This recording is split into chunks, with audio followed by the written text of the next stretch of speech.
Small box இப்போ அதிகமாக spread ஆகிட்டு இருக்காமே, நியூஸ் பார்த்தீங்களா டாக்டர்? ஸ்மால் பாக்ஸா? சின்னம்மையை சொல்றீங்களா? ஆமா, அதுதான். சின்னம்மைனா சிக்கன் பாக்ஸ் பிரியங்கா.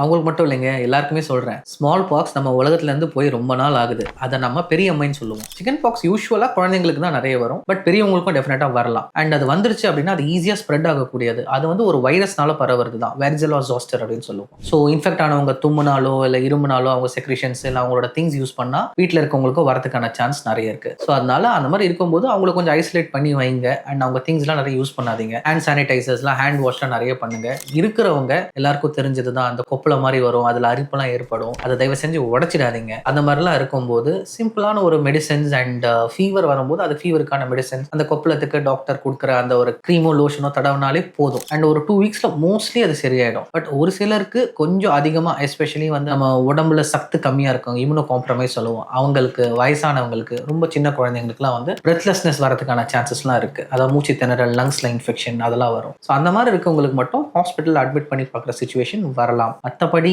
இது ரொம்ப பயப்பட வேண்டிய விஷயம் கிடையாது. So be aware, take care.